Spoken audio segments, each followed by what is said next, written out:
ignoré. Les travaux du T6 battent leur plein dans l'agglomération.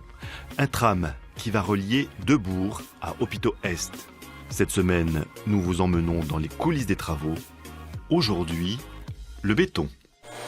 Dernier coup de balai avant le bétonnage des voies ou de souffleur plutôt. Alors que le premier camion toupie fait son approche, c'est aussi le dernier contrôle sur les rails. On va checker, Momo. Faut checker. Là, c'est bon.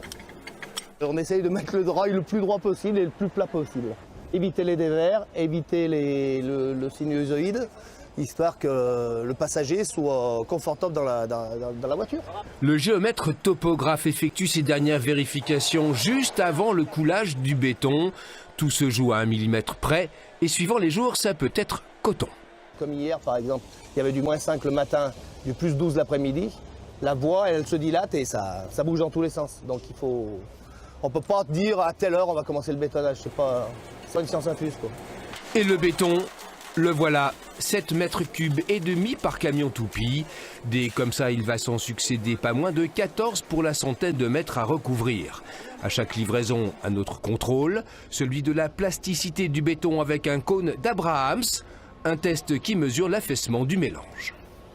On est à 130 mm, donc il peut être envoyé, le béton, il peut être livré. Ouais.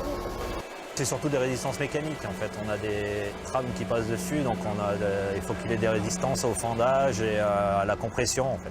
Donc des résistances qu'on attend à 30 MPa, ce qui est beaucoup par rapport à tout ce qui est bâtiment et ouvrage d'art, etc. 30 MPa, soit 3000 tonnes de poussée par mètre carré, on vous laisse imaginer. La dalle fait 19 cm d'épaisseur, 19 comme autant de jours nécessaires au séchage complet de la coulée. Alors aujourd'hui, on va faire à peu près 80 mètres cubes de béton. Et au total, sur le chantier, donc pour la partie plateforme béton, donc les deux bétons différents, la fondation et le béton de calage qu'on est en train de mettre aujourd'hui, il y a à peu près 22 000 mètres cubes en tout. Donc pour la globalité des 7 km de plateforme. L'opération de bétonnage s'achèvera en avril. D'ici là, il reste un peu plus de 2 km à faire, la bagatelle de 300 bétonnières.